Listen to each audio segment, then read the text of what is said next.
this year, or we're having, but this is the peak of it. So first things first, please put a mask on. I can't speak with a mask, but I am now spitting on the people in the front row, okay? So I really hope I don't have COVID, because you're going to catch it if I have got it. And the other speakers are going to do the same. We're going to shout, it's a rally, do it for your own protection. Okay, so on that note, I'm really happy. For those who don't know me, I'm Melanie Smallman.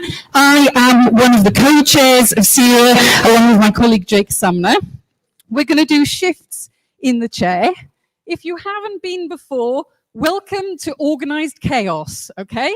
There's going to be all sorts of things going on, but hopefully we will look like swans gently gliding while the people behind us and in the corner are manically organising everything. But it's going to be fast, it's going to be interesting, and we're going to hear some really great speeches tonight. So just one thing I wanted to say in kind of the backdrop. Jake and I were talking earlier, and we think that we've been doing this rally now for almost 10 years. Yeah, wow, exactly. The two of us, exactly. I was a young woman then. But the thing, you know, I can remember the first time we got together in this format, and we had speeches talking about the promise of renewables and how we needed to invest in renewables to make sure that our energy supply wasn't on the rocky shores of oil and gas with fluctuating prices and so forth. And I think it's easy to feel a bit downbeat about, you know, and think, oh, well, what's gone wrong? Because what we're seeing at the moment really is the effect of government inaction for 10 years. That's why we're facing these huge energy hikes. But then last night, if you go on the beach this evening and look out to sea, you'll see the red lights of the offshore array. And that is supplying the electricity for 300,000 homes. That's almost a half of Sussex is powered by that offshore wind farm. And yesterday, 40% of the UK's energy supply came from renewable sources. So things are changing. And across the country, we've got Labour politicians in local government, in regional government, and in Westminster who are making a difference and are really delivering our low carbon future. Now, we would do more if we had a Labour government, but things are moving on thanks to Labour comrades throughout the country. So we're going to hear from the best and the most exciting of those tonight. People are going to give 5-minute speeches. I'm looking at the speakers row, 5-minute speeches. I have a sign for 1 minute. Jake is timing. What will happen is when you speak over the limit, Jake will poke me, which I don't like, and so I will poke you, which you won't like, okay? So let's stick to time. There's loads to say, loads to do. The other thing I need to tell the audience, there's no discourse, no dialogue, no discussion. This is a rally. We listen, they speak, and at the end of it, we drink, okay? There's a reception after this. So that's the deal. So I'm going to hand over, first of all, to Daniel Zeikner, who is the MP for Cambridge and who I haven't seen for a very long time. Daniel, nice to see you.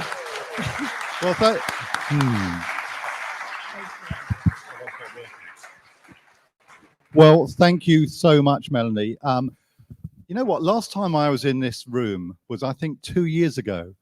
And I can see Alan Whitehead over there. I think he was in mid-sentence. And a message came through that Parliament had been prorogued and the room emptied in an amazing way. And Alan kept going.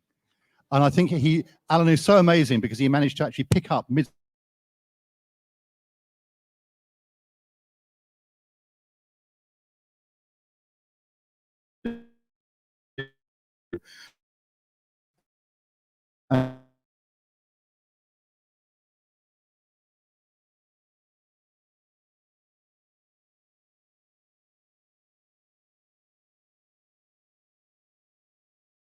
The week appointed an extra DEFRA minister. If you look at the list on of their responsibilities, you'll find that 2 of them now have no responsibilities whatsoever, which probably means they're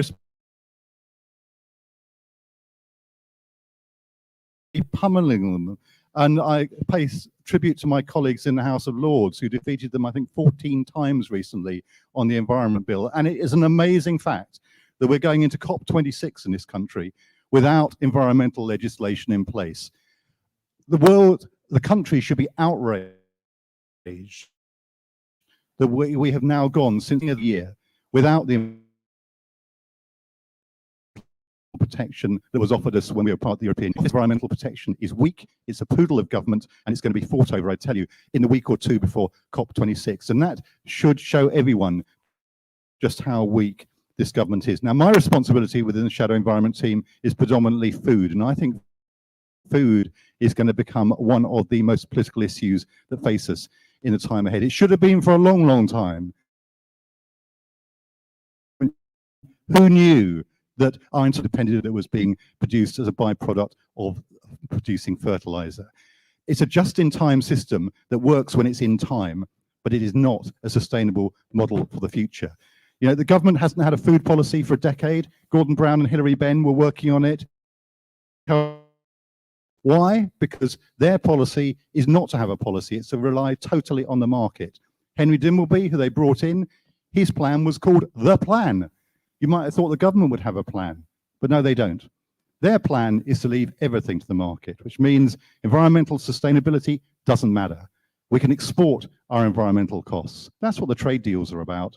Their plan for the future is cheap food imported to lower environmental standards. So friends, we've got a real battle on our hands on this. There's so much that we need to do to redesign our food system. I'm determined that we do it. The scandal of the rising number of people using food at food banks. The fact that, as Henry Dimbleby said, our food system is not only making us ill, it's also completely degrading our environment. What a challenge for the Labour movement. What an exciting opportunity to completely reformulate our food system. That's what the Shadow DEFRA team is about. When we get that Labour government, that's what we're going to do.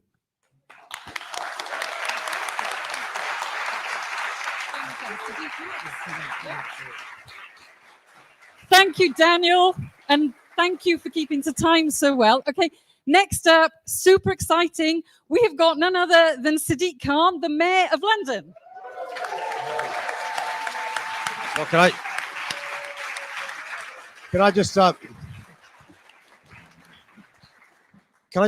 came in and I heard Melanie say no discourse and no debate. I almost walked out. Thought I'm at the wrong conference. But talking about the wrong conference, I saw Gavin Williamson in Brighton as I was coming here, and he said, "Hello, Rishi."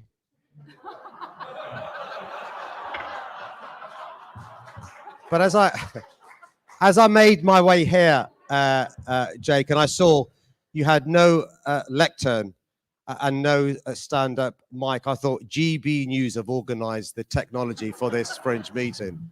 But look, it's a pleasure to be here at this SERA meeting. It's really important. We're just 33 days till the most important international conference in our lifetimes. We are at this SERA conference, and this important day. Our Shadow Chancellor today said she will be the first Green Chancellor. Isn't that fantastic? Isn't that fantastic?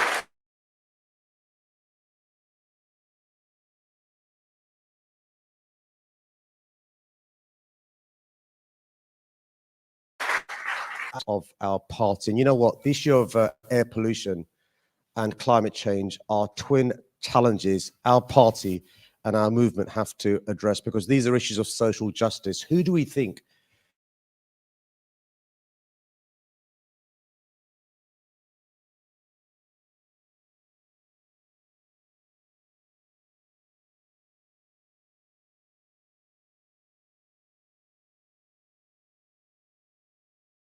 in Germany and in our own country? In London, we had flash floods that closed down 31 stations in London, and we had tens of thousands of homes affected by the flash flooding. We had those who live in residential care homes, their staff worried about them passing away because of overheating. That's what climate change means. And as far as air pollution is concerned, we have each year 4,000 premature deaths in our city, but children in parts of our city having stunted permanent lungs forever because of air quality. Adults with whole host of health issues from, and it's the poorest Londoners suffering the worst consequences of air quality. That's why I'm so proud with Ed Miliband's speech yesterday, with Rachel's speech today. More from our front bench about equality and climate change seriously. I want to end by one thing because I'm worried about being told my time is up. I trained in 2014 to run the London Marathon, 4 hours 19.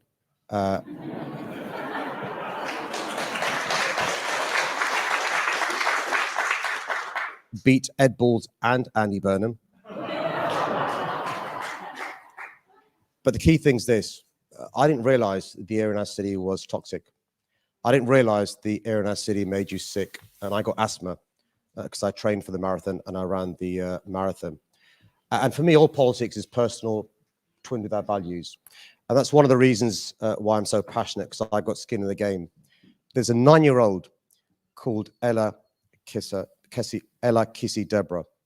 And Ella, unfortunately, lost her life because her family weren't aware of the consequences of air pollution by the South Circular where they lived. And that's why this matters, because it's personal to the poorest members of our society, and the Labour Party was set up to support those who are the most vulnerable. So, Jake, Melanie, thank you so much for organising this rally. I'm not used to this no discourse, no debate, but it's great to be here. Thank you so much for your support of this issue. Thank you so much for coming today. Over the next 33 days, let's make sure that climate change and air pollution are at the fore of the conversations we have with our neighbours, with our friends, and let's lobby our MPs and this government to make sure they give it the seriousness it deserves. Thank you very much.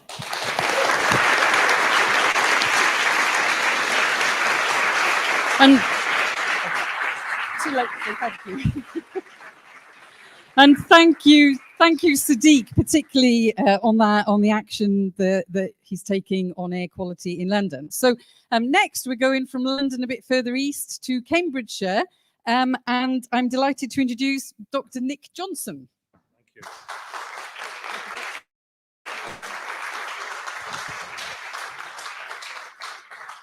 So good evening. I'm one of the other mayors, and it's always going to be difficult to follow Sadiq. So to give my official title, I am Mayor Dr. Nick Johnson. And on a Tuesday every week, I still do my NHS children's job at Hinchinbrook Hospital in Huntingdon. I've seen firsthand what Sadiq has just described. And when, as he says, air quality is put down as a cause, a contributing factor as the cause of death in a child, as it has been in London, enough is enough. That's why I came into politics, to make a change. And that's what an NHS doctor wants to do as the Mayor of Cambridgeshire. Now, Cambridgeshire has its own special challenges, but it voted for me. And I think it did it for one reason only. I put a message of compassion, cooperation, and community at the heart of everything I've done over the last 10 years. And when my people in my combined authority organisation what does the Mayor talk about? 3 C's, what it means. I said, it's easy. When you're a Labour and cooperative Mayor, you put compassion at the start. You get the cooperation, you deliver for your community.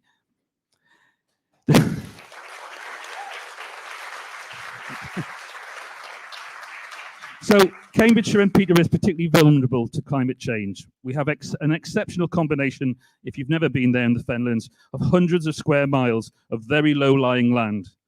It gives us the food that we eat, but it's vulnerable. It's exposed to floods, and we also have some of the lowest rainfalls. So we have this rather perverse situation of too much water causing floods, but too little and water extraction in the south. So we've got to kind of think differently. Our overall emission in that area is 25% higher per head of population. It's not the smokestacks, it's actually peat degradation that's letting off CO2. So different approaches to different areas of the country, and that's what I want to do as the Mayor. Now, I need to provide affordable housing as well as social housing, but we have to retrofit over 350,000 existing homes. That's a bigger challenge.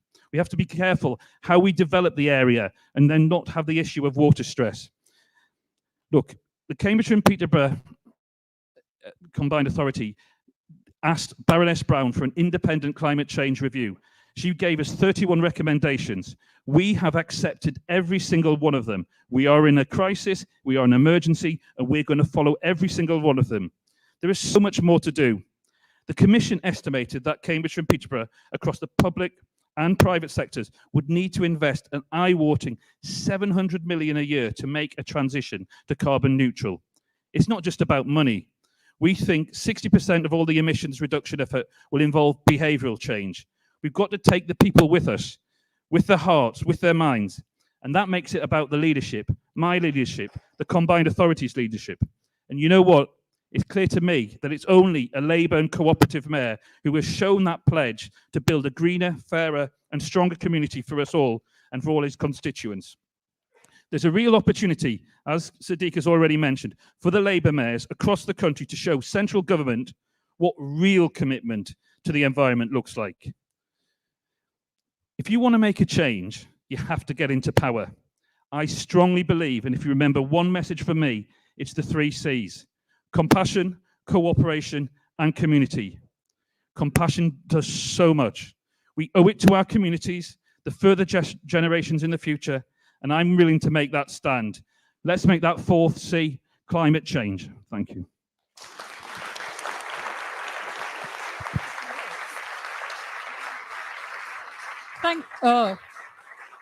Thank you. Does this one work? I'm doing an experiment now. Okay, it's just I'm not shouting as much. Right. Thank you very much. And next, now, where are we on the list? So next, we have a speaker. We have Anna McMorrin, who is the Shadow Justice Secretary, but who also was involved with writing Wales's climate policy. And it's nice to meet you in the flesh. We've only met on Zoom, haven't we? Thank you very much, and fantastic. Fantastic to be here. And I would just want to say thank you so much, SERA, for all you do, your campaigning over the years. And I know that we've now got SERA in Wales, which is really, really making its mark there in Wales. And yeah, we've got a long way to go. But you know what? We've got a government. We've got a Labour government. We've got a Labour government in Wales already delivering.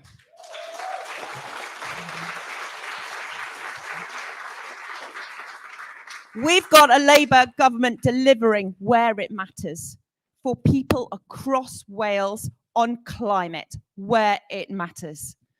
And you know, we have seen this past summer, the heat waves, the flooding near us, across Europe, Western America, on the coast, the heat waves there, people suffering. And in my own constituency, in Cardiff North, I've seen devastating floods. I've spoken to people who won't sleep at night when the heavy rain comes. I speak to people there who live with their furniture upstairs because they can't see a way of living through this normally. That is not right. And we know that these extreme weather conditions are going to happen more and more. They are not rare. They're not 1 in 100 or 1 in 200 events. Now is the time for action. And we have COP26 in just days. We need to see this UK Tory government step up where it matters, just like the Welsh Labour government is. And let me tell you where Welsh Labour government is delivering. On creating a climate ministry with a minister in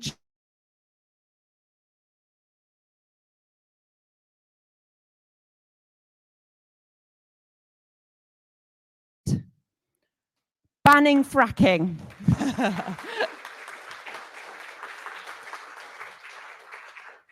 A ban on fracking. And delivering on clean air. Fast-tracking a Clean Air Act going through. That is fantastic, tackling pollution. We're also the 3rd best in recycling in the world, and I am really, really proud to have helped deliver that policy in Wales.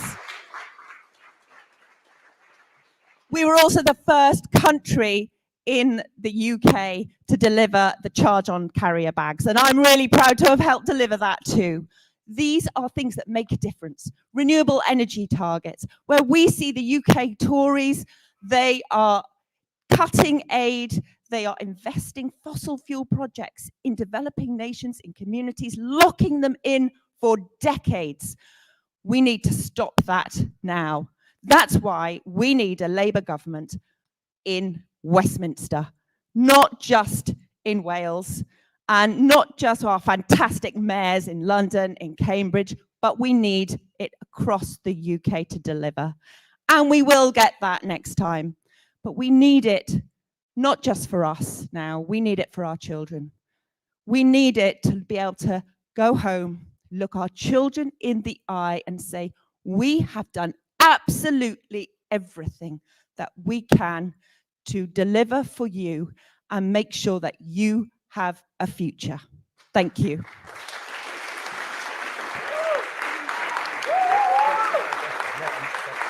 Yeah. Thank you. I can see that as the slogan, you know, vote Labour because we can't all live in Wales. They won't all fit in. Diolch yn fawr. So next we have Olivia Blake, who is a shadow DEFRA minister. Are you ready for us? Thanks. Thank you, and it's so good to be here. I'm Shadow Minister for Nature, and when I took the call, that was my title. And by the time I was in the paper, it was Shadow Minister for Nature, Flooding and Water. So really bit off a lot there. And I think that it's really, really great to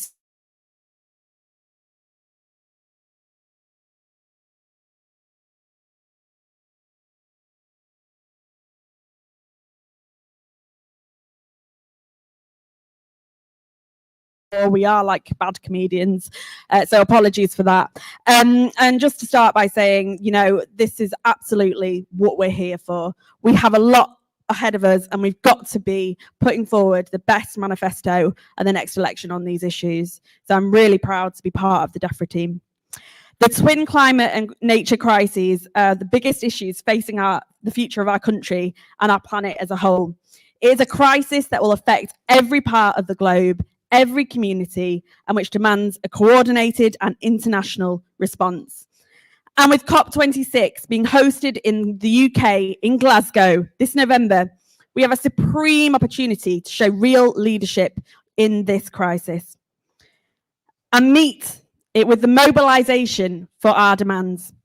Unfortunately, we do have a Tory government, and unfortunately, we know that that Tory government will not, whilst not short on rhetoric, has time and time again failed to materialise with action on the ground.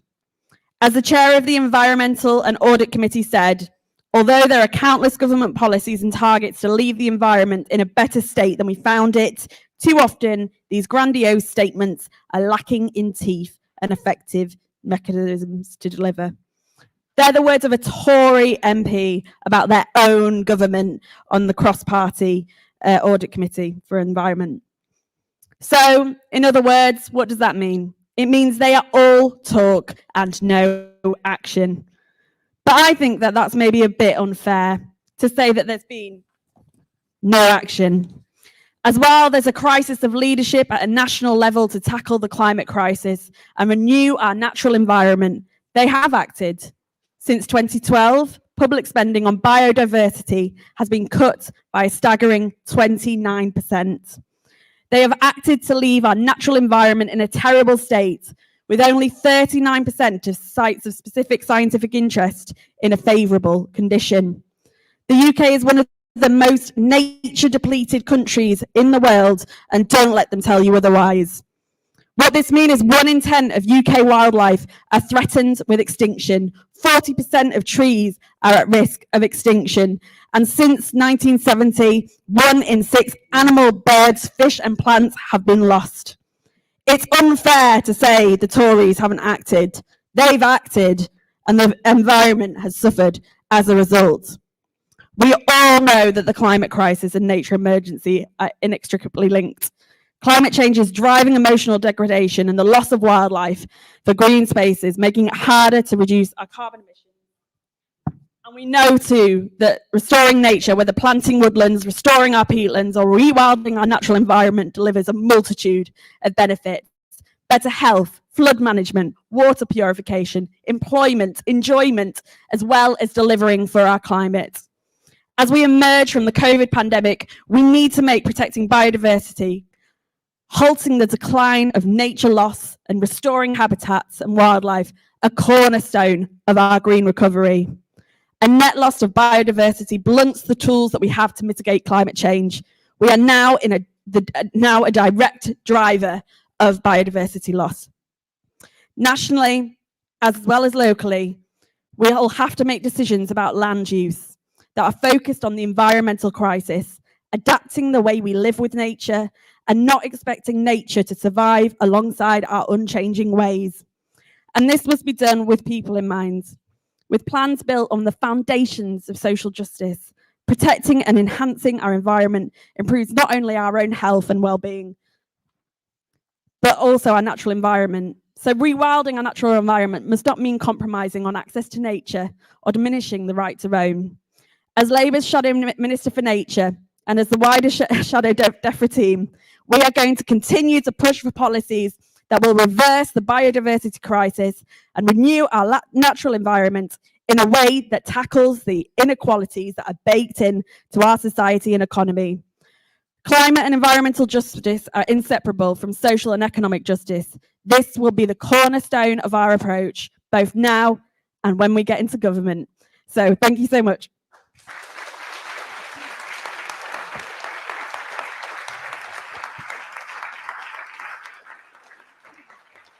And thank you so much. I don't know if there's any conversation. So I worked in DEFRA a long time ago, and we used to call it the Department of Disasters, Floods and Pestilence.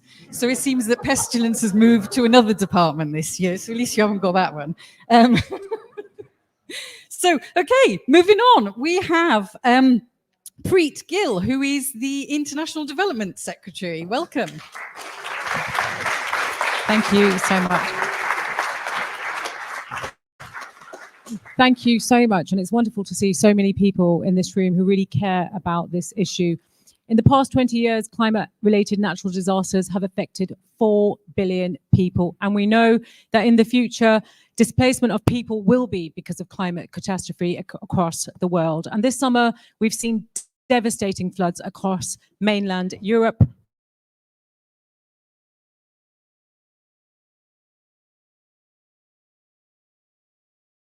Down whilst being the least responsible. And with COP26,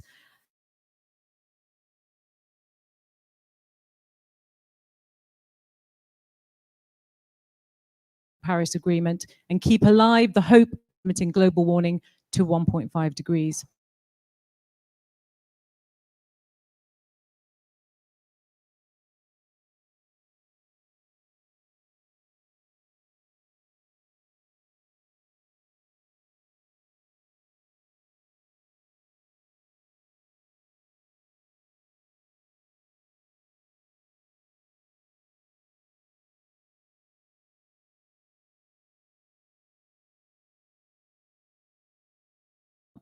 Boris Johnson's Global Britain retreated from the world stage. He shut down the globally respected Department for International Development. He cut Britain's aid budget, leading the former Development Secretary, Andrew Mitchell, to warn that hundreds of thousands of people will die. Liz Truss is now the 7th cabinet member in just 5 years to oversee the UK aid budget. So you can imagine we are not making the advances on the world stage in terms of the commitments that we want to see working together on these global challenges. And it's unacceptable that we haven't been able to mobilize at least 100 billion every year climate finance, and cutting the aid budget creates a real risk that just as Boris Johnson is actually going around the world trying to bring countries with us or criticizing world leaders at the UN General Assembly, which we saw, our actions are actually showing total hypocrisy. Now, the aid cuts matter because actually what you're saying to developing countries is that actually Britain is stepping back. Britain is becoming a small country on the world stage, and it matters because You know, if they block the agreement at COP26, which they absolutely can, then we won't have the credibility, we won't have the success at COP26. And therefore, it does matter. It does matter that we work in partnership with our developing partners. And the importance of this finance isn't just about helping other countries. If we're able to get global agreements, we need all our countries to be on board with a global plan. And we're already seeing that failure to meet the commitment is leading to low income and climate vulnerable countries to question the genuine commitment from rich countries. And rightfully so, because it's very easy for Boris Johnson to go out there with a begging bowl asking other countries to really step up when he himself has actually done the opposite and reneged on many of his manifesto commitments to the world's most poorest. This is a government in retreat at the exact wrong moment for the world and the British people, and it doesn't have to be this way, nor would it be under a Labour government. Labour are totally committed to tackling the climate crisis and to ensure that this is done in a fair and just way. And we have to take the public with us on this journey as well to make this successful. You know, far too often, the language we use, the jargon we use around climate absolutely alienates so much of the British public who don't actually understand what it is that they need to do or how they can play their part in terms of absolutely addressing this issue. And we've got to make that connection between local to global. How do we show solidarity and humility to the developing world, who are least responsible, as I said, to show that we are playing our part here?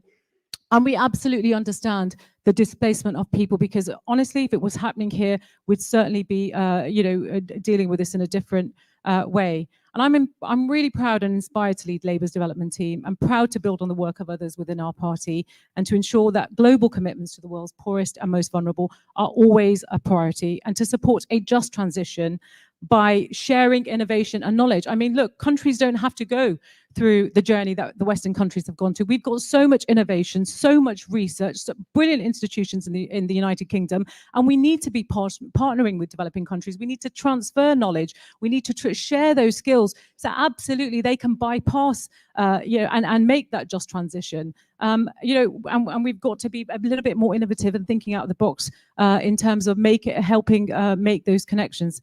My vision is based on a desire to work with governments and communities in low income and climate vulnerable countries. And this includes women's group, because of course, women face huge pressures and discrimination in respect of the impact of climate for them.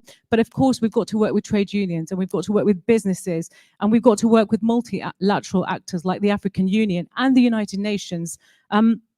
We can turn a tide on the global crises in front of us.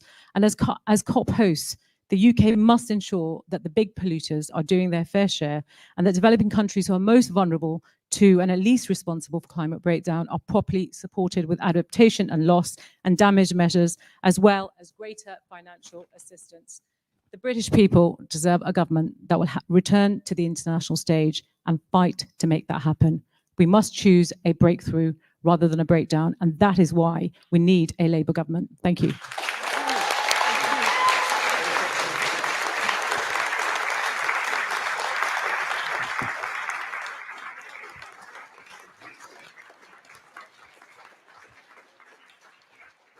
Thank you very much for that, Preet. I'm now sort of taking over the chairing for the last bit, and I'm Jake Sumner, one of the SERA co-chairs, as Melanie said earlier.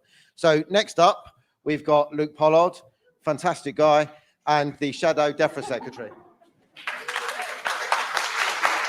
Thanks so much, Jake. Evening, everyone. It's been said before, but it's worth stating again. We're in the middle of a climate and ecological crisis. The reason I use those words is because as a movement, we've been really good at talking about carbon. We understand the effects of continued emissions into the atmosphere. We understand what is necessary to decarbonize, to take the bold steps. And as a party, we led the way. The reason that our carbon emissions are reducing today is because of decisions taken by the last Labour government, in particular to close coal-fired power stations. Now, there's still some left and they should close. But that was heavy lifting done by the last Labour government. And I had brown hair when we had a Labour government. The government we've got now is not doing the heavy lifting. They're not making the progress to decarbonise our food supply. They're not doing the heavy lifting to decarbonise our transport system at pace. In fact, actually, they've cancelled rail electrification. They haven't done the heavy lifting to decarbonise our homes. And over the last year, for many of us, it would be more carbon efficient for us to have slept under our desks in empty office blocks rather than sleep at home if we wanted to be in low carbon houses, because office blocks are generally speaking more efficient than our homes. This is not good enough. But as a party, we're comfortable talking about carbon. It's something that we find easy to address. The reason I use climate and ecological crisis is because we need to be as comfortable talking about nature, the biodiversity crisis along the way. Now, Ed Miliband leads on carbon and I lead on nature in the shadow cabinet. I'm good at putting my big size 12s all over his brief, and I hope he forgives me in doing so. But we need to make sure that when we talk about carbon, we're making sure we're talking about nature in the same sentence, in the same breath, because it matters, because it's true to our values. We have a choice as a country, as a planet, as a party. We can either seek to solve a climate and ecological crisis together, or we can solve neither of them. There is not a choice to solve one or the other. But equally, think about the values that brought you into the party. Think about the reason why you're here today. Many of it is about fairness, about challenging inequality. But let's also be honest. Many of the interventions that are required to decarbonise your life and mine and others are still currently only available if you've got money in your pocket. If you live in private rented accommodation and you're on the national minimum wage, you don't have the cash to replace your boiler with an air source heat pump because you don't own it. You don't have the cash or the agency to replace the wall insulation or to insulate your loft. You certainly might not be able to afford to buy an electric car, even if you're lucky enough to have a vehicle charging point anywhere near your community. Decarbonisation must not be a preserve for the rich, and we risk that unless we apply our values to that as well. But think for a moment about what it means about nature. Nature is a thing that is available to all of us. The pandemic has shown how important green spaces are for us. And as a party, I want us to be even bolder in our desire to have greater access to nature. The National Trust talk about 10, 15-minute neighbourhoods where you can access green space. Whether it's 4 minutes, 10 minutes, or 15 minutes, let's make access to green space a right available to every single person. The policy announced by Wes Streeting, the 10 by 10 policy. Have you seen that? Some of you may not have. If you haven't, do Google it. I think it is possibly one of the most transformative policies for our young people that we have announced in a very long time. It says by the age of 10, here are 10 things that our young people should have seen. Not just sticking more Progress 8 in our young people, more maths, more science, but saying you should have been to a beach. You should have been to the countryside. Why does this matter? Because it expands the horizons of our young people. We know that access to nature can hugely help physical and mental well-being, and we need to do more of that. So in the coming weeks, the Shadow DEFRA team will be announcing more policies around nature. So when we talk about net zero, let's have an equivalent for nature. Let's be nature positive at the same time. Let's be unrelenting in making that case, because you don't need to have that money in your pocket to access nature in the way that you do to decarbonise. And we need to go further, because there are communities in each of our constituencies, each of our homes, that can't afford to travel to nature. Schools that can't afford the trips out. So using the emphasis that came from that 10 by 10 policy, let's really ramp up our access to nature, because if we do that, the prize is not only solving a climate crisis faster than we would do otherwise, it's about improving well-being, it's about improving health, and it's about making each and every one of us in this country an advocate for tackling that nature crisis. We've lost 13 out of 35 native bees. And I bloody love bees. You do as well. We're losing species every single day. And we're losing species that we have never heard of that are absolutely integral for how our ecosystem works. We don't have time to wait for something to happen in the future. So we must, as a party, make sure that when we talk about a climate breakdown, we need to talk about a nature breakdown. When we talk about decarbonisation, that we must talk about not just nature recovery, but building better into our nature, having a proper recovery, and then being nature positive along the way. That is a huge prize for us, because if we don't, and this is my final point, if we don't, it won't happen. This Tory lot, they're not going to do it, are they? They're trying to open a bloody coal mine. They're not going to get there. But we have to, and if we don't, we risk our vote seeping to parties that will promise the earth for them but fail to deliver it. That is why we have a historic responsibility to solve and to tackle the climate and ecological crisis. And we do that with carbon and nature together. And I know the Shadow DEFRA team, I see Daniel Zeikner here and Olivia here and Ruth Jones, we are up for that fight.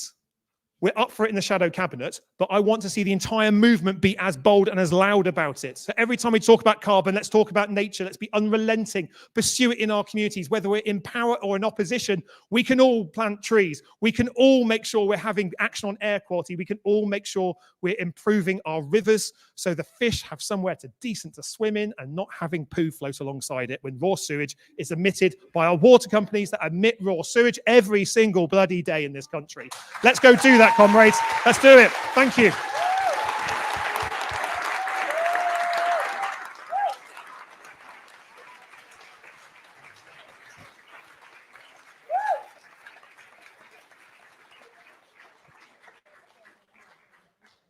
Thank you, Luke. That was excellent. We've still got a great roster of speakers coming up, some more mayors, some more MPs. So, stick around. There's some great people coming up. And in fact, one of them is just about to come on. It's Annalise Dodds, and she has probably one of the longest titles of the night, because I think it's Shadow Secretary of State for Women and Equalities, the Chair of the Labour Party, and of Stronger Together. Annalise.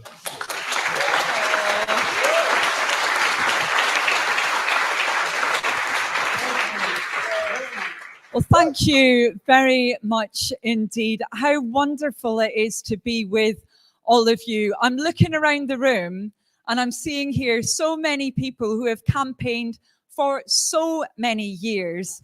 That green beating heart at the centre of the Labour Party, that is SERA.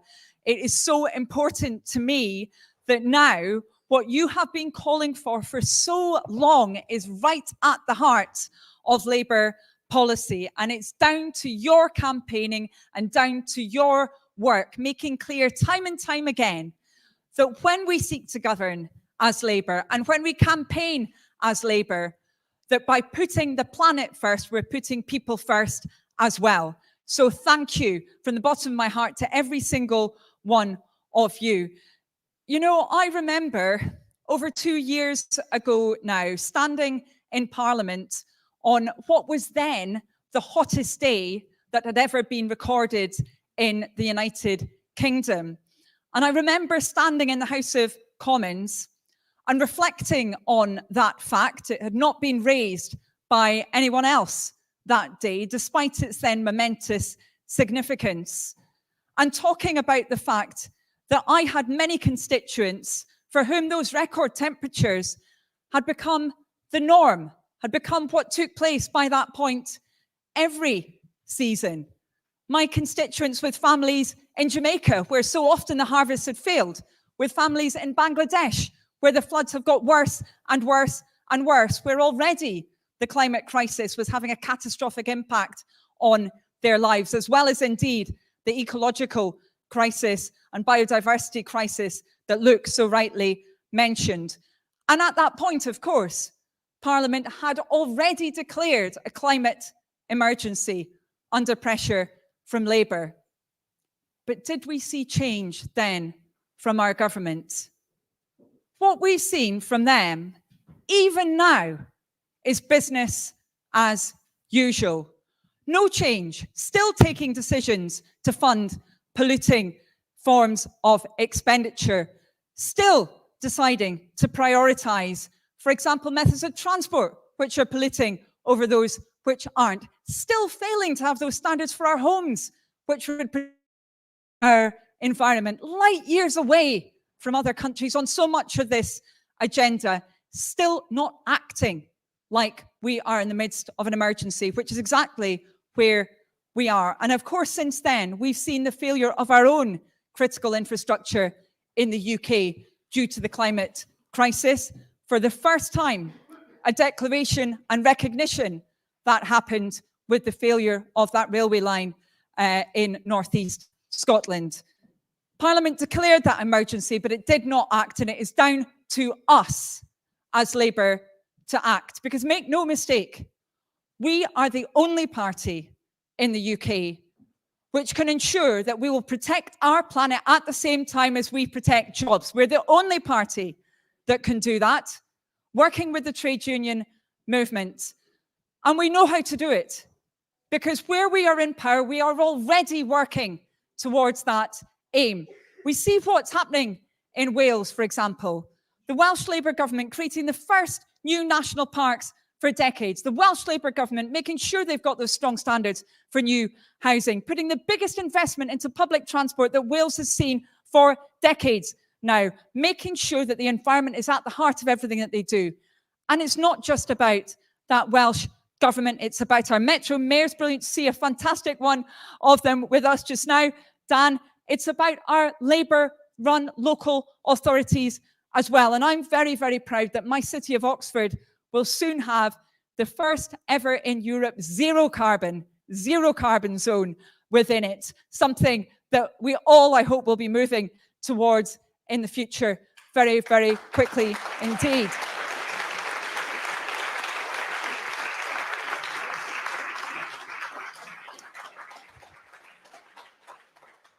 And I just want to say a couple of extra things before I end. First of all, never ever forget that this is part of our heritage as a party as well as our future. It was the Labour Party which created the first national parks in our country. It was the Labour Party which said for the first time through the planning system, we would protect green spaces so that families could get out into nature and have that fresh air to enjoy. It was our party which did that in the past, and our party which must do it in the future. And we can win on that agenda. And I know that we can win because I've seen what's happened in Germany last night. I saw how the SPD went from 16% all the way to winning that election. And they did so with, at the heart of their agenda, a credible plan for net zero, protecting the planet, protecting jobs. That's what we'll do as Labour. Let's get that government that's Labour and let's start delivering for people on our planet. Thank you.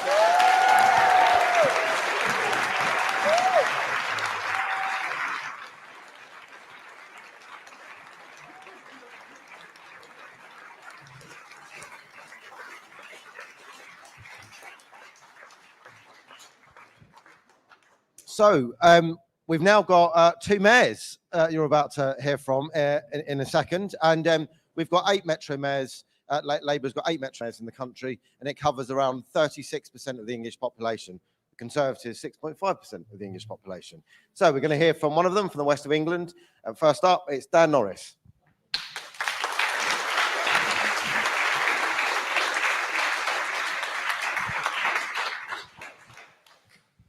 Well, it can't be often you've had 2 Metro mayors both called Dan.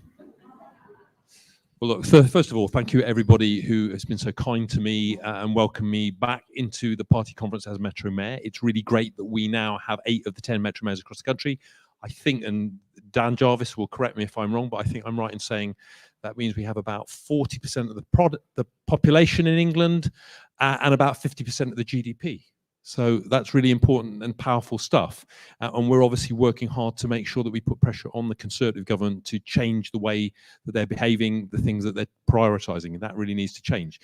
Now, I just want to tell you a little bit about myself. I used to be a Labour MP, for those who remember. Used to be in the last Labour government, which is a great thing to be able to say, but I want a new Labour government. That's really, really important. When I was last in the Labour government, I was in there as Environment Minister. And I remember that my officials came to me. He gave me a load of statistics, but the one that stood out to me was the fact that in the history of the world, Great Britain and Northern Ireland had produced the second highest CO2 emissions of any country in the world other than the USA, because we had our industrial revolution first. And clearly that is a really sobering figure. And so what I want to see is that England and Britain in general, having had the first industrial revolution in the world, that we are the first industrial community and society that has net zero. And I think that's really, really important.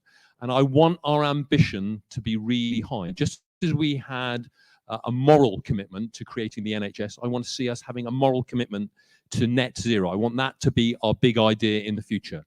I believe it's not only the right thing in a climate emergency situation, but I actually think it will create a huge number of jobs for us. And because of our skills and talents of our people, I think we are in a strong position to influence what the rest of the world does in terms of the global emergency, because it's no good saying to China or Brazil or to India, you shouldn't have your industrial revolution, when clearly they want to have prosperity for their people.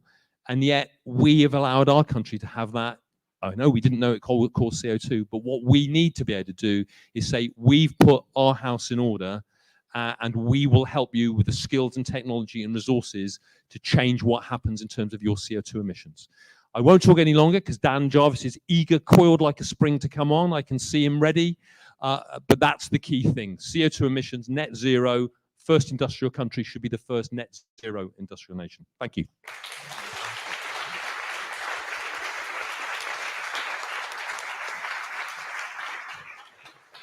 Thanks a lot, Dan. And Dan's now coming up, and Dan is the mayor of the Sheffield City region. So Dan Jarvis, and also an MP. Wow. It's a great privilege to be here. There's a lot going on in this conference. Are you having a good conference? Yes, yes. There is a great atmosphere. There is a lot going on. I particularly, there's a bit of rowdiness in the cheap seats, but Polly Billington causing trouble. There's a lot going on. I particularly wanted to come here this evening. Hello, Emily. Because I think this is a really important gathering. And looking around the room, there are people I know who've been fighting and leading this agenda for many, many years. I think behind the face covering is Melanie. I can remember, Melanie, you talking to me about the importance of this agenda more than 11 years ago. And Melanie and Jake and Polly and some great members of our Parliamentary Labour Party who are really providing the leadership that we need at this particular moment. Because I don't know about you, but there's a kind of overwhelming intensity to the crisis that we find ourselves in. And it really is a moment where political leaders need to show leadership. And at that moment, as we move towards an incredibly important climate conference taking place in this country later in the year, a huge moment for the war against climate emissions, what do we get from the UK Prime Minister? He's in the United States talking about Kermit the Frog. It is embarrassing. So in the absence of leadership from our Prime Minister, I think it's incredibly important that we show that leadership. And I'm here tonight to thank you for the incredible work that you're all doing and the commitment that you have to the cause. COVID has been terrible for our country, terrible for the planet, but there are some things that we can draw from it that I think are positive.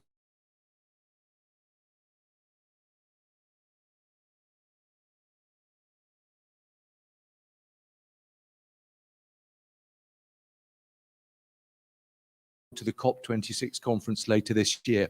Look, I think that in our own lives, we all have a responsibility to do what we can. And as a Metro Mayor, I'm doing everything that I possibly can. We've produced a strategic economic plan. It's the first time that we've had one. And the golden thread that runs through that economic plan is environmental sustainability. And we're doing everything that we possibly can to support that golden thread. In terms of the work around our net zero partnership, we've brought together all of our local authorities, all of our anchor institutions, our universities, the private sector, to look at what we can collectively do to make sure that we meet the ambitious targets that we've set ourselves to be carbon net zero by. So there's a huge amount of activity taking place in South Yorkshire. We've invested tens and tens of millions of pounds in the active travel agenda. I appointed Dame Sarah Story. She is Britain's most successful female Paralympian, and she's doing incredibly important work, persuading our local authorities in some cases to invest to make sure that we have got the infrastructure to enable people to walk and cycle in a way that they haven't previously been able to do in South Yorkshire. We're putting tens of millions of pounds into our buses to green the fleet and make it a much more affordable form of transport, because what we cannot afford to let happen is for this to be a car or a carbon-led recovery. And we're doing everything that we can in South Yorkshire to prevent that from happening. I'm very proud to be, as well as the Mayor of South Yorkshire, the MP for Barnsley Central. And I think that there is sometimes a view that some people might have, that those more sort of traditional heartland red wall seats don't care about the environmental agenda. When I have conversations with people right across South Yorkshire, as I often do, that has not been the case. And I think specifically of the memories that I have from the terrible flooding that we had in South Yorkshire back in November of 2019. I remember, and you will know the name of this place because you will have seen it on the news, being in Fishlake, talking to people whose lives had been devastated by flooding in South Yorkshire, talking to people who perhaps you might not, I wish you to make a generalization, but you might not have thought would necessarily be as concerned as the rest of us about the impact of climate change. But every single person that I spoke to in the village of Fishlake who'd been flooded understood and was absolutely clear about the fact that it was climate change that resulted in that terrible flooding in Fishlake, and it was climate change that isn't some kind of sort of remote force that only impacts on other parts of the world. It is impacting on our country right here, right now. The government talk a lot about levelling up. Now, you can have a debate about how substantial the plan is that they have for the levelling up agenda. I think that there are huge opportunities if the government are serious about levelling up the north of England and all of the country as well, to make sure that that is absolutely tied to the commitments that we've made to ensure that we are net zero carbon emissions by different dates. And I work very closely with all of the Metro mayors, with Dan Norris, with Sadiq Khan, with Andy Burnham, with Tracy Brabin in West Yorkshire, with Nick Johnson in Cambridge and Peterborough, and Jamie Driscoll up in the north of Tyne as well. All of us have a shared interest in doing everything that we can at a sub-regional level as Metro mayors, and working, trying to get the national government to do everything that they possibly can. So I give you this pledge from me on behalf of all of the Metro mayors, because we're in the same place, that we will do everything that we can to seize the opportunity that the next few months will present in terms of focusing the minds, yes, of international political decision makers, but also of our constituents. I go back to the conversations I had in Fishlake. The flooding that took place there was described as being a 1 in 150 year type event. Literally nobody believes that. Nobody in South Yorkshire, nobody in Doncaster or Fishlake thinks it was a 150-year event. We know that as an impact of climate change, we will increasingly be dealing with these kind of incidences. And that is why we're in the process of developing a new innovative flooding catchment programme in South Yorkshire. We're having to do that because of the urgency of the situation that we find ourselves. So thank you to all of you for the incredibly important work you're doing. Keep going, keep fighting, and let's make sure we get a Labour government so we can really drive this agenda forward in the years to come. Thank you very much.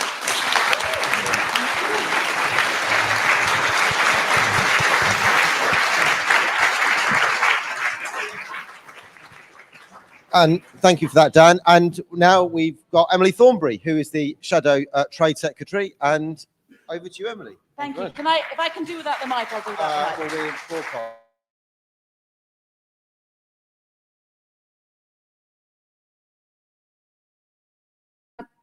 Thank you. In this extraordinarily important topic. We have 5 weeks left before COP, and it is really important that all of us come together and work together to put as much pressure as we can on this government to show a bit of leadership. Do you remember that one of the things that Boris Johnson said at the beginning of the year? He said that the 2021 was going to be the year of international British leadership. Well, how's that going then? You know, I mean, if you look at what happened when he was, you know, in charge of the chairing the G7, what did they achieve at a time of such extraordinary crisis? If we're not talking about the pandemic, we certainly should be talking about climate change. Nothing has been achieved. And now we have COP coming up in 5 weeks. And what is the government going to achieve? You know, I am just fed up with those people who, well, I mean, frankly, I think it's as bad as to be a climate denier as it is to be just somebody who just shrugs their shoulders in a right-wing way and just goes, oh, well, what can you do? What can you do? You know, the Chinese are building more and more power stations. Bolsonaro's burning the Amazon. You know, there's nothing that we can do. Well, yes, there is. Well, yes, there is. There is much that we can do. And I tell you what, I thought that there couldn't be a worse trade secretary than Liz Truss. You know, I really didn't think that there was. When I looked at, you know, all of the things that she'd done, I mean, she goes and appoints Tony Abbott.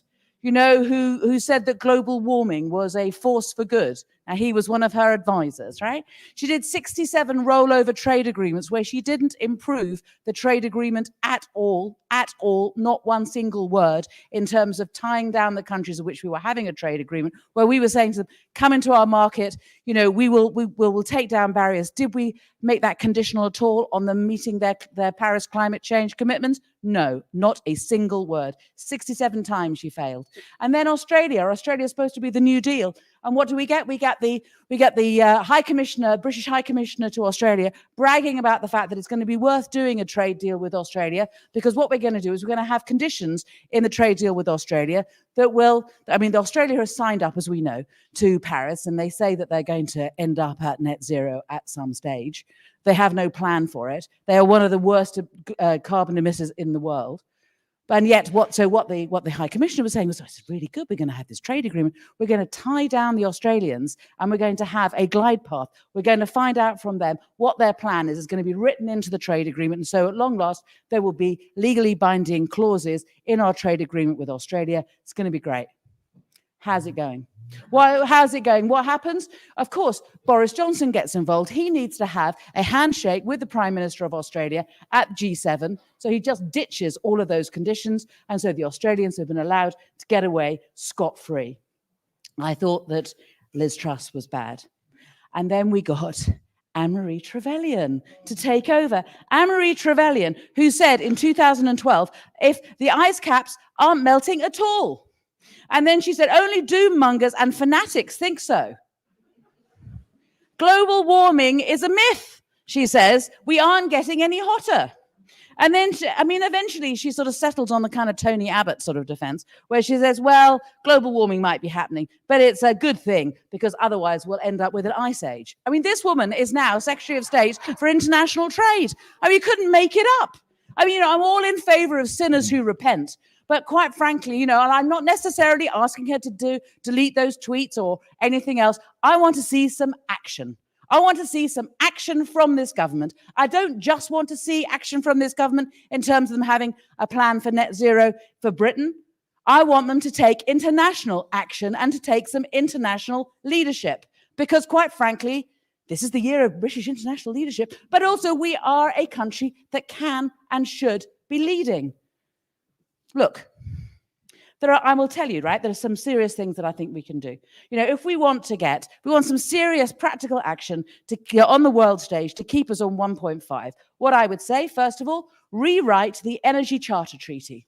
Now, the Energy Charter Treaty is an agreement that allows carbon-emitting companies, coal companies, to take sovereign governments to court, and they're doing it right now in Europe to say, oh, we don't like your policies. We don't like you going off to net zero because it's undermining our industry. They're using the Energy Charter Treaty to enforce that and BDS to support that. I mean, this is not acceptable. And so we've challenged Liz Truss, and now we'll challenge Anne-Marie Trevelyan, wish us luck, and say to her, you have to change. You have to be on the side of the angels, and there are many countries who want to change the Energy Charter Treaty. You have got to be on one of them too. Stop sitting on the fence, which is where they are, and do something about it. We have to make sure that our trade agreements bind countries to Paris and support. We have to support trade in green technology. We have to join the New Zealand-led agreement on climate change, trade and sustainability, which I have no idea why we're not members of that. I have no idea. Frankly, I don't know why it wasn't our idea, but it's given that they've got this group together, why aren't we part of it? It's about time that we were. We need to work with other countries and environmental agencies and development NGOs in order to deal with this, right? So it's easy, I think, relatively, for our country to end up at net zero, not least because most of our manufacturing is not done by us, but is done by other countries. And of all of the countries in the G7, which country do you think offshores more of its carbon than any other country? It's us. And in this year of international leadership, in this year of us being in charge of the G7, in this year when we're chairing COP, is the government even having any discussions about that? Is the government even looking at options for carbon border adjustments? Is the government addressing the issue of carbon leakage? What do you think? No. No, there is no leadership from this government. They must be held to account. It isn't just a matter of being accountable in terms of our country. It's a matter of being accountable for our international leadership or our lack of it. We have 5 weeks. Work together, comrades. Let's carry on pushing them, because no one will forgive us if we don't do it now.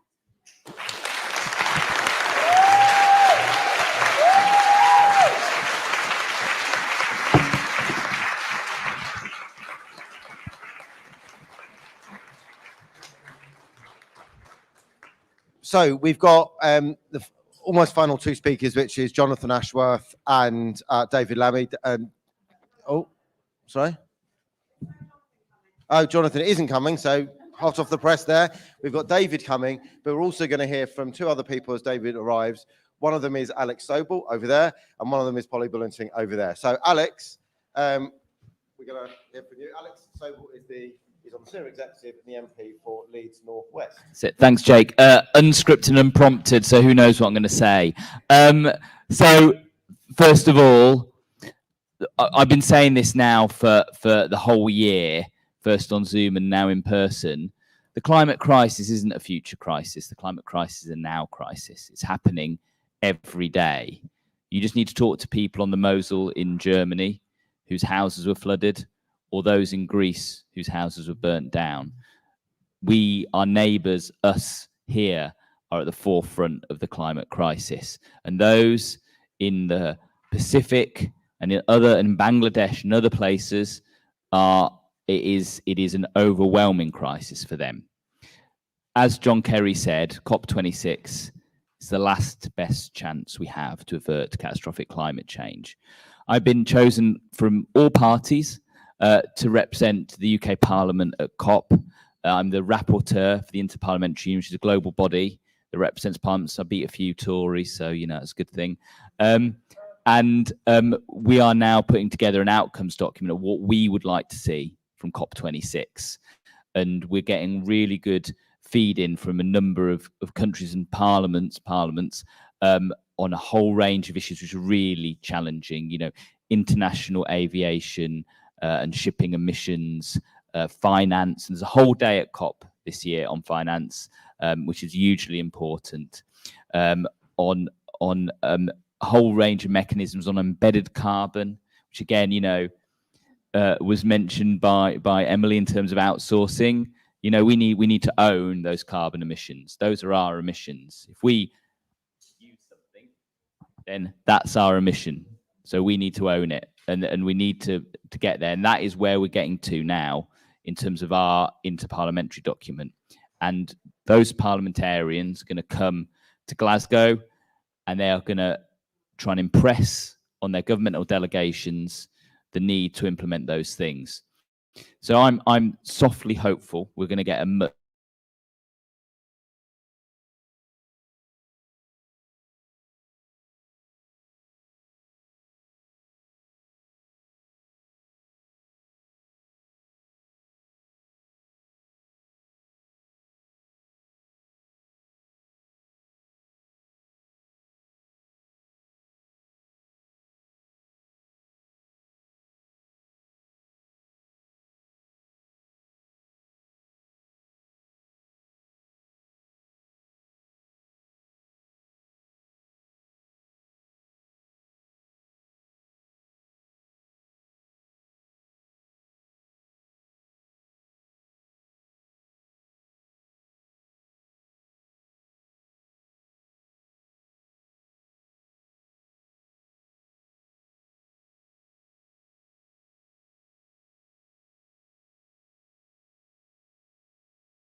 and it's clear that we're not a lone voice. We're not a lone voice. The NGO sector are saying it, the private sector is saying it. The government is behind everybody else in delivery. So we need enough warm words. I understand, you know, and I get it's a pun, and we need more delivery. So thank you. And if you're not a member of SERA, join SERA. It's a great organisation. We need climate activists who are party members on board with us, pushing every day.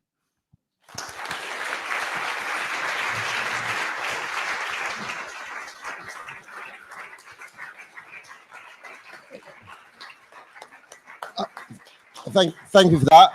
And just to plug as well that we've got a whole program of events tomorrow as well. So please come to all those, and we've got a whole heap of them. So I'm just going to hand over to Polly Billington. She's also on the SERA executive and does many other things too. Thanks very much, Jake. I'm here standing before you as a councillor from Hackney, which I'm sure everyone will think will be the kind of greenest place you can possibly imagine, with everybody all spending their time, you know, to eat fried tofu and growing their own trees. We do all of that.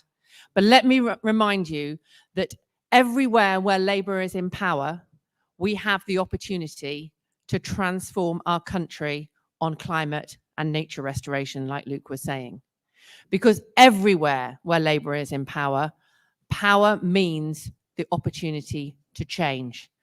And I want just to remind you about that, because the reality is, it's fantastic that we've got Alex going to COP. It's fantastic that there is the opportunity to be able to secure that big international deal. But when we are talking about thinking globally, we have to be acting locally. And why? Because this requires a transformation of almost everything we do and how we do it. Almost all of the benefits that we have taken for granted in terms of rising prosperity and so forth in the West have been a result of that industrialization that Dan was talking about earlier. The benefits that we have of warmth and of comfort, of affordable food and so forth have all come from so much technological advance. Imagine if we're able to harness that ability to be able to tackle the biggest existential crisis that we as a human race have ever had to face. And the reason why I remind you about the importance of local power, not just because I'm a councillor, I'm sure there's loads of councillors in this room. Put your hand up if you're a councillor, right? Every single one of you makes a decision every single day when you are in the town hall and in the city region, wherever you are, that makes a difference to whether we are able to do this. And why this is so important now? Because I quite often when I do this chat, I have a slide with two arrows going different directions, right?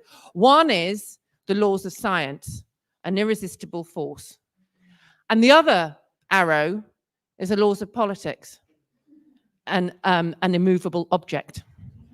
And one is going to break the other unless we harness the laws of politics to meet the laws of science. And the laws of science are absolutely non-negotiable. And if you're a politician, the first thing you do is negotiate. So how are you going to harness that ability to negotiate to be able to tackle this? It is about building public consent and support so that everybody, regardless of their needs, regardless of their ambitions and their aspirations for their family, can do this without feeling bad about themselves, without feeling that they're going to lose money or lose opportunity or lose their health or lose their well-being or lose that comfort and that ease that we have all been able to gain over generations. That is the challenge that I put back to you today. So yes, you have an ask, please join SERA. Yes, make sure that we make that message really strong at COP. But I beg you, as Labour Party members, and particularly those of you who have power, make this change possible now. Yes, we need a Labour government, but to be honest, that science is careering towards us faster than any electoral cycle can enable us to be able to do that. So make this something that everybody does, and you lead that change. Thank you very much.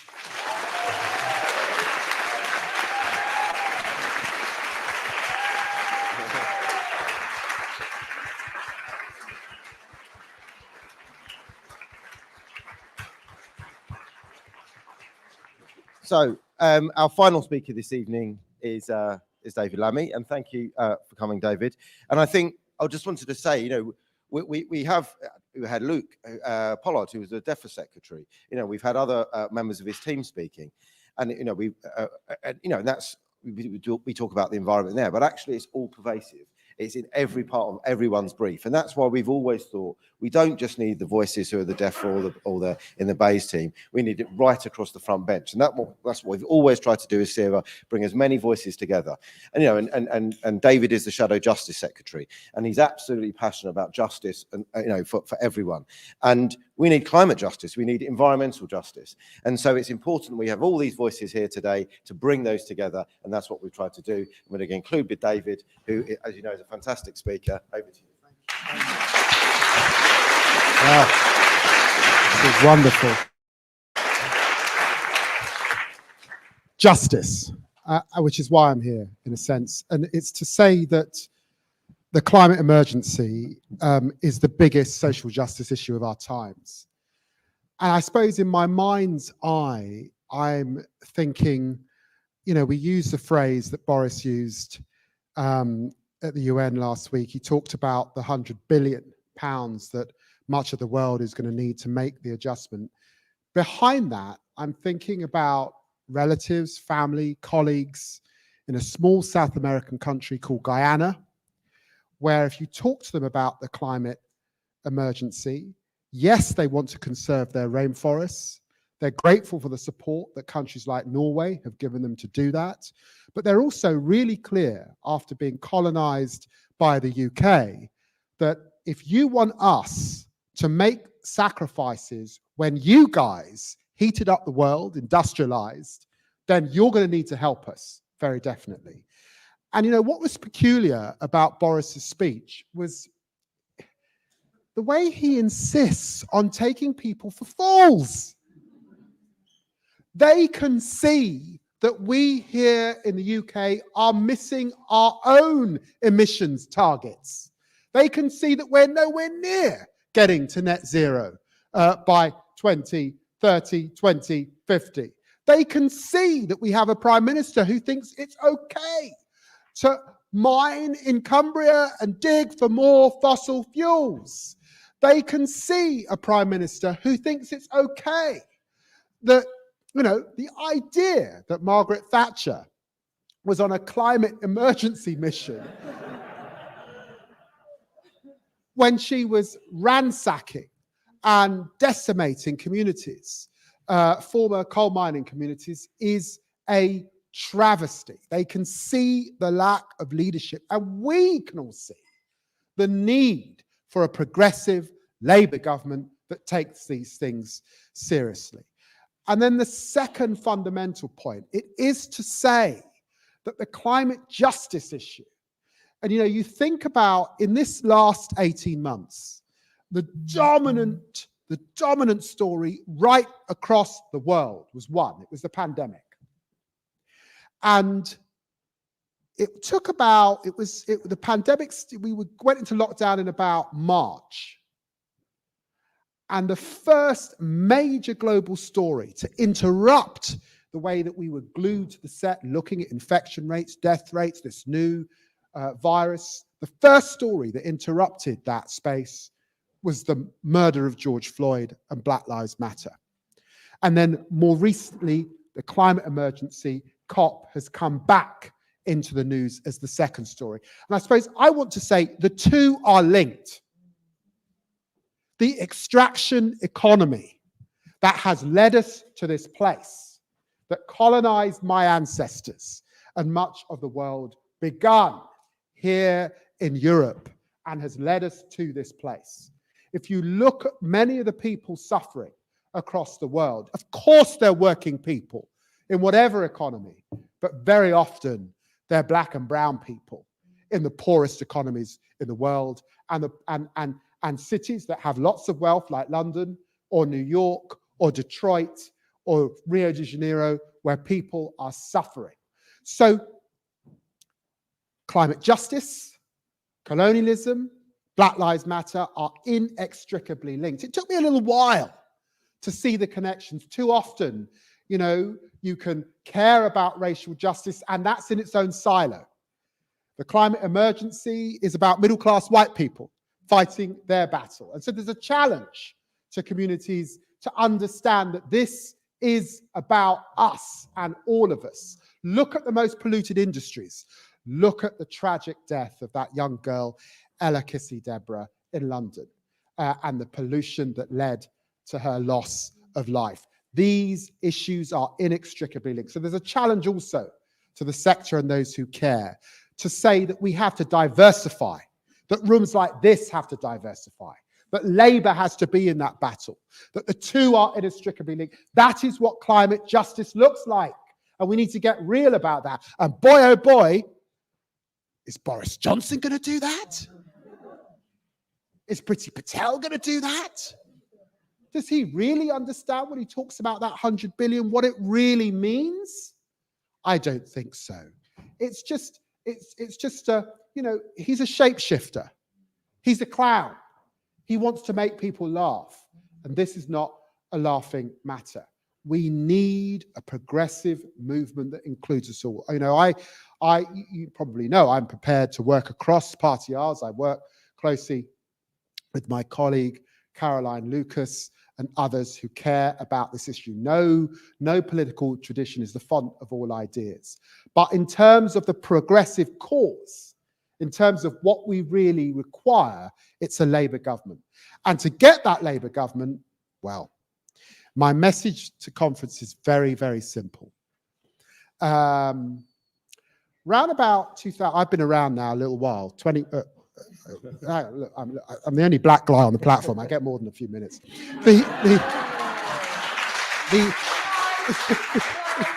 I've been around a little while, and I'm going to end here. Don't worry. And round about 2005, 2006, some of our internal squabbles started to spill into the newspapers.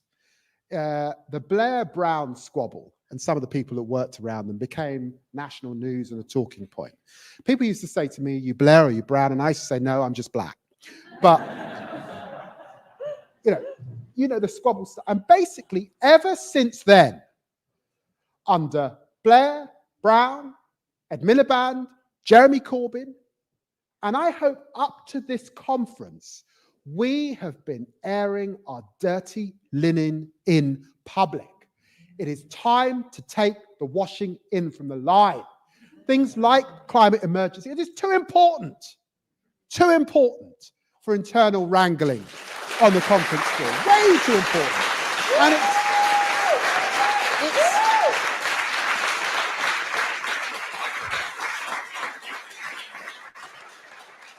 And it's when people seriousness on these issues that things start to motor, that you can get serious about a Green New Deal and a big revolution across our country, that people understand that those jobs you're talking about in this new economy are actually for them, and you are on their side, and you've got practical ways to do it. Look at the gas crisis we've got at the moment, because this government can't see around corners, frankly, and didn't invest in the renewables at the right time. You can't even change your home because they cut the grant. It's pathetic. And we've got to be there as a movement, holding them to account. Thank God we've got SERA. Years and years. And the moment, it's funny, the wonderful thing about politics is ideas start in small rooms like this. And they start small in a movement. And SERA's very small. I joined up, years ago. I've been paying my subs. And it starts to really grow. And this is a nice big audience. So our time has come. Seize the opportunity and ensure that our party is at the center of the debate, forming a government and changing this country and our global community for the better. Climate justice, it's where it's at. Thank you.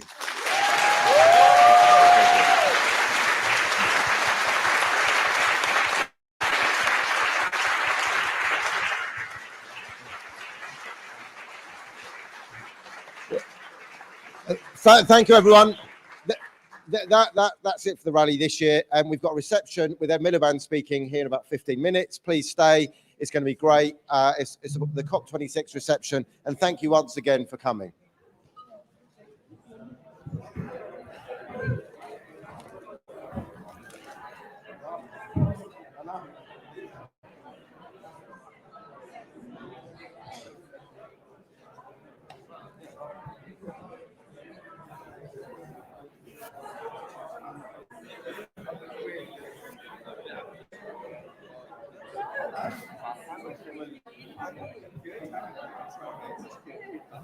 Melanie, I'm all right.